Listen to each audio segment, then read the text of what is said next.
I love you, and we always talk about New York City, and I know you got your start here in Hell's Kitchen, and look at you now. Yeah, it only took me 79 years to go 4 blocks. In the golden age of Hollywood, one man ruled the mountain with iron fists and a snarl that could stop a bullet. But behind the scenes of Sylvester Stallone's biggest blockbusters, a different kind of war was raging. This isn't just about professional rivalry, but about greasy sandwiches, ego-driven sabotages, and a backyard brawl that almost changed cinema history forever. From legendary icons to action stars you'd never expect, here are the top 6 actors Sly Stallone truly couldn't stand. You would not expect some, if not all, names here. The chicken sandwich that sparked a 50-year grudge.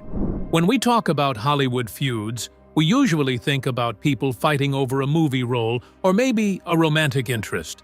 But with Sylvester Stallone and Richard Gere, the hatred didn't start in a boardroom or at a red carpet event. It started in the back of a cold Toyota Corolla in 1974, and it all revolved around a greasy piece of chicken. At the time, neither of these guys were the superstars we know today. Stallone wasn't Rocky yet. He was just a struggling actor from Hell's Kitchen, trying to make it in a gritty film called The Lords of Flatbush. Richard Gere was his co-star, and according to Sly, the vibes were off from the very second they met. You have to imagine the scene: 2 young, hungry, alpha actors trapped in a low-budget production, both trying to prove they're the toughest guy in the room. Stallone has been very vocal about this over the years, describing Gere as the kind of guy who walked around the set like he was the hottest thing on the planet. Stallone once said that Gere would strut around in his oversized motorcycle jacket as if he were at the golden arch of acting, and it drove Sly absolutely crazy. The tension was building for weeks. They were supposed to be playing best friends, but every time the director yelled "cut," the masks came off and the snarling began. It all came to a head during a lunch break. It's one of those stories that sounds too ridiculous to be true, but Stallone swears by it. They were both sitting in the back of a car because it was freezing outside. Stallone was eating a relatively neat meal, but Gere climbed in with a half chicken covered in mustard and grease. Stallone looked at him and gave him a fair warning. He basically said, "Look, if you get 1 drop of that mustard on my pants, I'm going to let you have it." Now, if you're Richard Gere and a guy built like a brick wall tells you not to spill mustard, you should probably be careful, right? Not Gere. According to Stallone, Gere took a massive, defiant bite, and a big glob of yellow mustard landed right on Sly's leg. What happened next was pure instinct. Stallone didn't file a complaint with the union. He didn't ask for an apology. He simply elbowed Richard Gere in the side of the head and practically pushed him out of the moving car. The director was forced to make a choice because, at that point, the 2 actors couldn't even stand in the same frame without wanting to tear each other's throats out. Stallone told the production, "It's him or me." Since Stallone was more central to the script, Gere was fired and replaced. That was the end of their professional relationship, but it was just the beginning of the hate. For the next 50 years, the 2 avoided each other like the plague. Even when they both became massive A-listers, the frost never thawed. There's a famous story from the 90s where Elton John threw a party, and both Stallone and Gere were invited. This was right around the time Gere was allegedly seeing Princess Diana. Stallone, who also had an interest in Diana, reportedly almost came to blows with Gere in a hallway over who was going to walk her home. It was like they were back in that Toyota in 1974 all over again. Even today, in 2026, the silence between them is deafening. While Stallone has made up with Arnold and Dolph, he has never extended an olive branch to Richard Gere.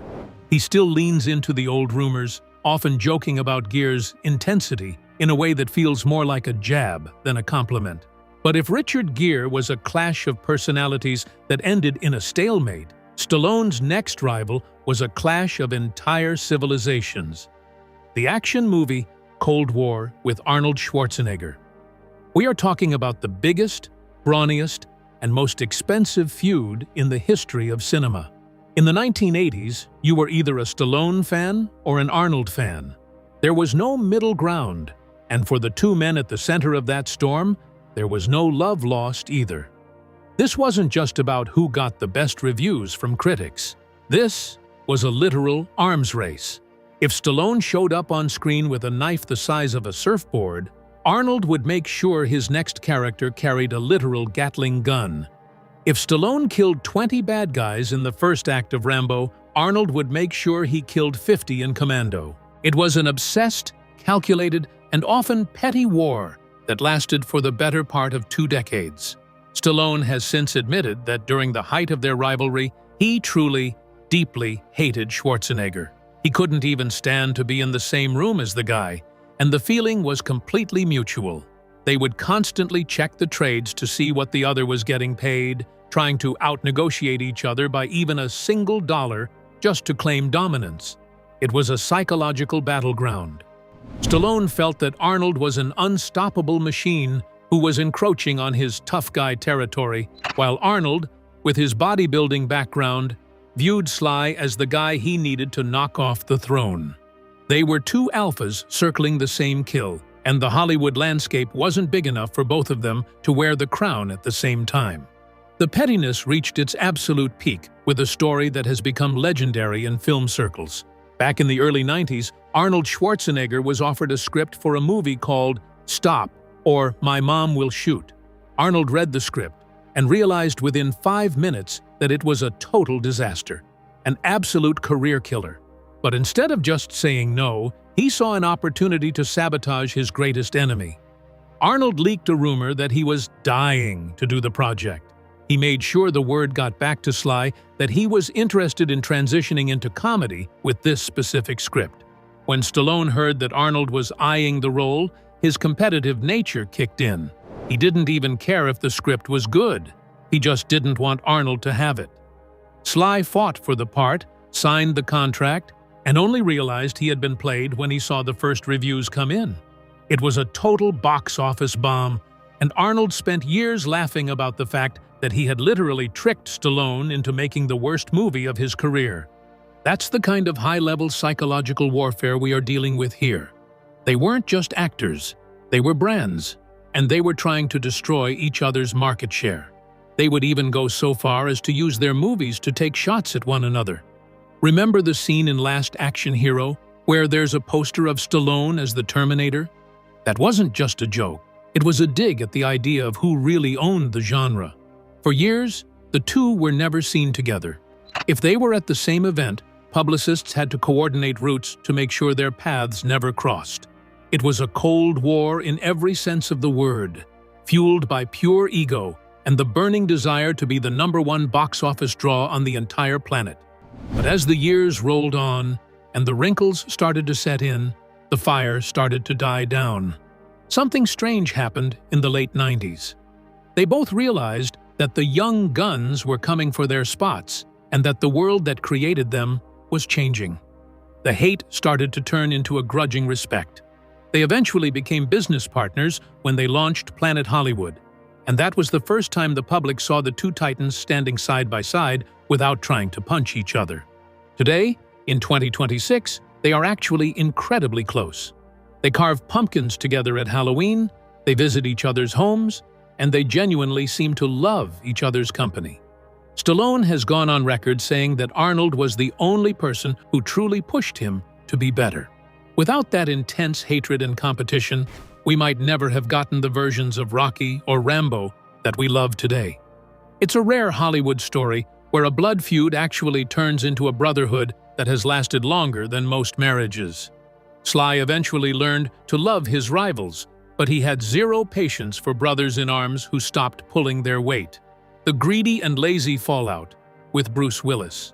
This brings us to a conflict that wasn't born in the gritty 70s or the competitive 80s, but rather in the high-stakes world of the modern franchise. We're talking about the collapse of the relationship between Sylvester Stallone and Bruce Willis. For years, these two were the faces of the hard-boiled action hero. Along with Arnold, they were the founding fathers of Planet Hollywood, often appearing on stage together, arms around each other, laughing like the millionaires they were. They represented a specific brand of American machismo that felt untouchable. So, when Stallone began casting for his V's massive love letter to action cinema, The Expendables, Bruce Willis was a natural choice. He appeared in the first two films as Mr. Church, providing that snarky, bald-headed gravitas that only Willis could deliver. Fans loved it. It felt like the old guard was finally uniting for the fans. But behind the scenes of the third installment, things turned ugly, and they turned ugly fast. The issue, as it often is in Hollywood, was a mixture of ego and cold, hard cash. According to various reports from the production, Willis was offered $3 million for 4 days of filming in Bulgaria. For most people on the planet, that is a lottery win level of money for less than a week of work. But for Bruce Willis, apparently, it wasn't enough. He reportedly demanded $4 million, literally $1 million per day, or he was going to walk away from the project. Stallone, who was not just the star but the writer, director, and heart of the franchise, saw this as a personal betrayal. To Sly, The Expendables wasn't just a paycheck, it was a way to keep their shared legacy alive. He felt Willis was holding the production hostage over a number that felt insulting to the rest of the cast and crew. Stallone didn't just stew in silence or have his agent make a polite phone call. In typical Sly fashion, he went nuclear on a global stage. He took to Twitter, now known as X, and dropped a bombshell that the industry is still talking about today. He announced that Willis was out of the movie and that Harrison Ford was in. But he didn't stop there. He followed it up with a tweet that read, "Greedy and lazy, a sure formula for career failure." It was a public execution of a friendship. By calling Willis lazy, Stallone was attacking the one thing that action stars value most, their work ethic. In the world of Stallone, you show up, you do the work, and you respect the fans. By demanding more money for less time, Willis had, in Stallone's eyes, broken the unspoken code of the action hero brotherhood. The fallout was immediate. The media went into a frenzy, dissecting the death of the Planet Hollywood trio. For a long time, it seemed like this was a bridge burned beyond repair.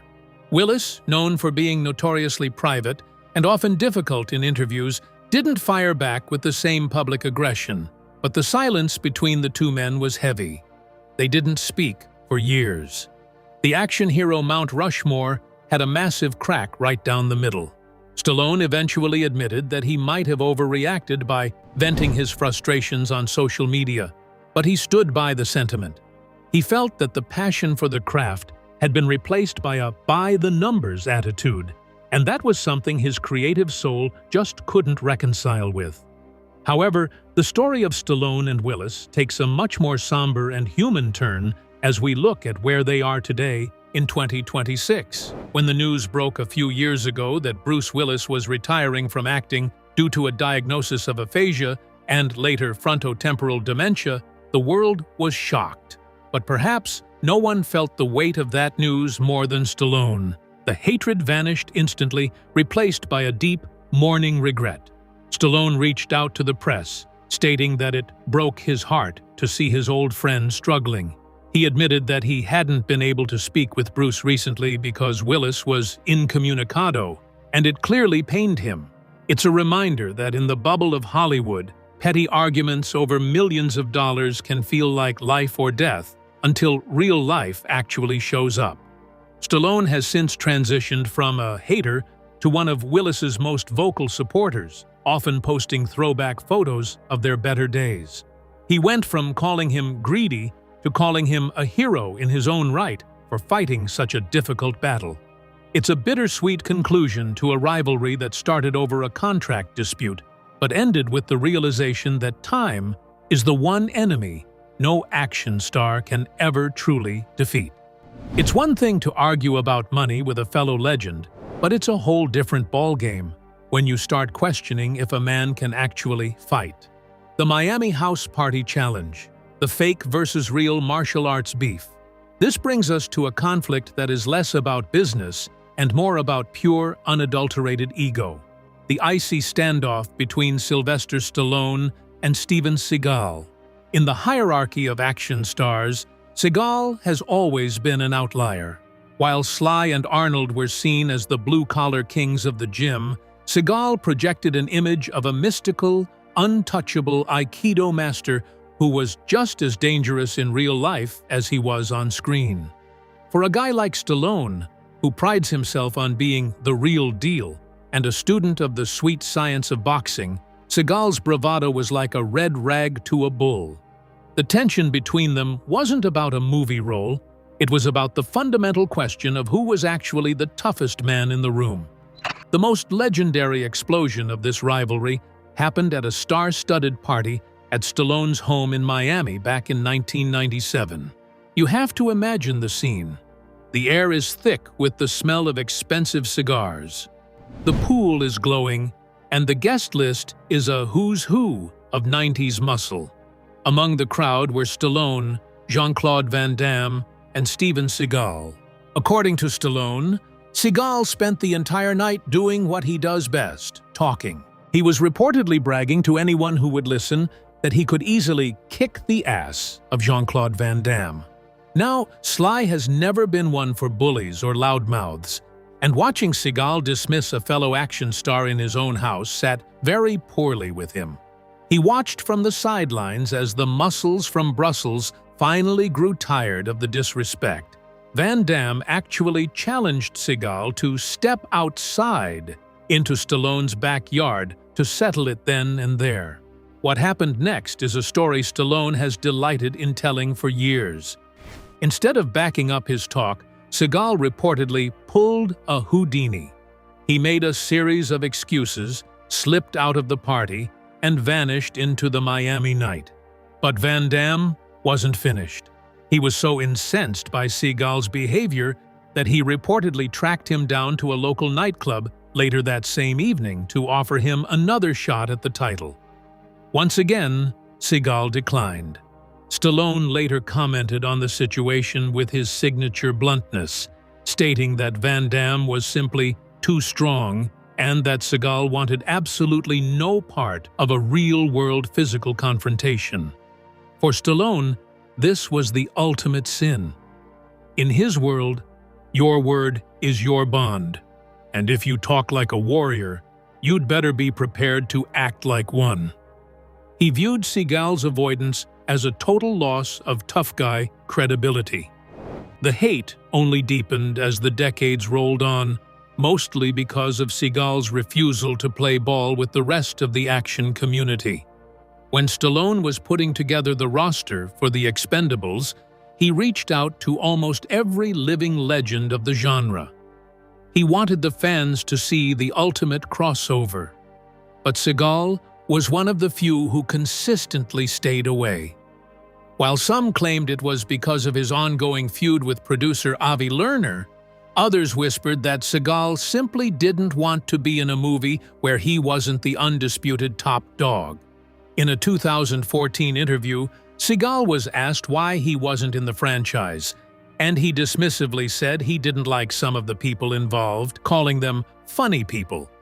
It was a clear jab at Sly and the crew, and the disrespect was felt across the industry. Stallone, never one to let a slight go unnoticed, has often poked fun at Seagal's increasingly eccentric persona. While he has found a way to bridge the gap with Arnold and even the greedy Bruce Willis, he seems to have zero interest in reconciling with Seagal. To Sly, Seagal represents the fake side of Hollywood, the guys who buy into their own myth but won't step up when the chips are down. Even today, in 2026, there is no talk of a reunion. Stallone has moved on to projects that celebrate brotherhood and reality, while Seagal has largely drifted into direct-to-video obscurity and strange international political circles. The divide between them is a classic case of two different philosophies. Stallone believes in the struggle, the sweat, and the earned respect of the underdog. Seagal, in Sly's eyes, believes in the image of the invincible master. When those two worldviews collided in that Miami backyard, it created a rift that never truly closed. Stallone doesn't just dislike Seagal for his personality. he dislikes him for what he represents: a lack of authenticity in a genre built on the idea of being real. It's a feud that proves that even in a world of make-believe movies, some grudges are built on very real foundations of pride and ego. If Steven Seagal was a man Stallone looked down upon for not fighting, his next rival was a man he actually feared because he fought a little too well. The ICU incident with Dolph Lundgren. Let's look at the context of Rocky IV. By 1985, Stallone was the undisputed king of the boxing movie, but he knew he needed a villain who looked like he could actually dismantle the Italian stallion. When Lundgren walked into the casting office, a 6'5" Swedish powerhouse with a degree in chemical engineering and a black belt in karate, Stallone didn't see a co-star. He saw a prehistoric machine. Stallone later admitted that his first reaction to Dolph was pure, unadulterated resentment. He said he hated him because he was too perfect. He was too tall, too fit, and too handsome. In Stallone's own words, it felt like God had created a human being specifically designed to make Sly look small. The tension on set was palpable, driven by Stallone's desire for absolute realism. He didn't want a choreographed Hollywood dance. He wanted a war. During one of the first days of filming the climactic fight, Stallone pulled Dolph aside and gave him an instruction he would regret for the rest of his life. He told the Swede, "For the first 45 seconds, I want you to really try to knock me out. Don't hold back. Go for it." Now, Dolph Lundgren is a polite man, but he is also a world-class martial artist. He did exactly what his director told him to do. He delivered a series of body blows and an uppercut that were so powerful they didn't just hurt, they caused internal structural damage.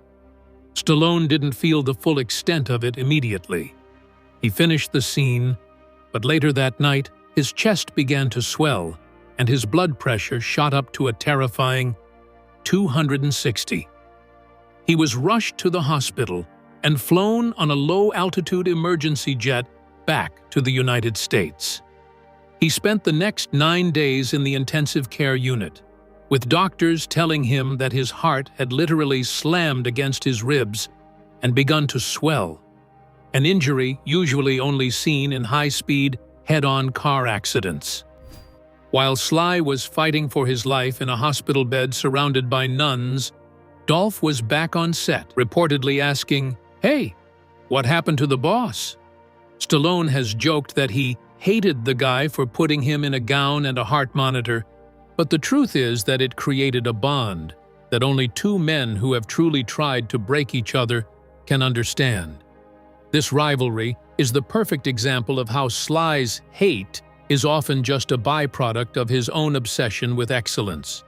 He was so focused on making the most realistic movie possible that he let his ego get in the way of his safety. For a while, the two men didn't work together, as Dolph went on to his own action stardom in films like Universal Soldier. But unlike the bridge burning with Seagal or the mustard-fueled grudge with Gere, the heat between Sly and Dolph eventually turned into a deep mutual respect. They realized they were two of the last survivors of a dying breed of physical cinema. By the time The Expendables rolled around, Dolph was one of the first people Sly called. Even when they had a minor flare-up a few years ago over a proposed Drago spin-off, where Stallone felt parasitic producers were going behind his back, Dolph was the one who reached out to smooth things over. In 2026, they are the best of friends, frequently seen together in social media videos where they joke about their age and their past battles. Stallone often says that while he initially hated Dolph for being too much, he eventually realized that having a rival that strong was the only thing that kept him on top of his game. It was a rivalry that started with a near-death experience and ended as one of the most stable friendships in Hollywood. But while Sly could eventually forgive a man for nearly stopping his heart, he had a much harder time dealing with the man who tried to kill his creative vision before it even started. The battle for the soul of Rambo with Kirk Douglas. By the early 80s, Sylvester Stallone was no longer the underdog who had to beg for a seat at the table. He was a powerhouse, but he was about to enter the ring with a man who represented the very foundation of old-school Hollywood royalty. Kirk Douglas wasn't just an actor, he was a monument. When the production for First Blood began, Douglas was cast as Colonel Samuel Troutman, the mentor to John Rambo. On paper, it was a dream pairing, the young lion of the 80s acting alongside the silver screen giant of the 50s. But from the moment Douglas stepped onto the set, it became clear that this wasn't going to be a peaceful passing of the torch. It was going to be a war over the soul of a character that would eventually define Stallone's entire legacy. The conflict wasn't about Mustard or Jim egos, it was about the ending of the movie. In the original novel, John Rambo doesn't walk off into the sunset, he dies. Kirk Douglas, a purist, was adamant that the film should honor that dark conclusion. He believed that Troutman should be the one to pull the trigger, ending Rambo's suffering in a final act of mercy. Stallone, however, felt that after everything Rambo had been through, the torture and the betrayal, killing him off would be a slap in the face to the audience, especially the veterans who were starting to see themselves in the character. Sly wanted Rambo to live. He wanted to give the character a shred of hope, and, more importantly, a future. This wasn't just a minor disagreement. It was a fundamental divide in storytelling philosophy. Douglas reportedly showed up to the set and began demanding massive script changes. He even pitched a bizarre alternate ending where, after Troutman kills Rambo, the camera would pan up to a rear-view mirror to show Troutman wearing Rambo's iconic headband. Stallone thought it was ridiculous. He knew that if Rambo died, the franchise died with him. The tension reached a breaking point just 5 days into production. Douglas gave the producers an ultimatum. It was his way or the highway. In a move that shocked the industry, Stallone and the producers chose the highway. They let the legendary Kirk Douglas walk off the set and fly back to Los Angeles.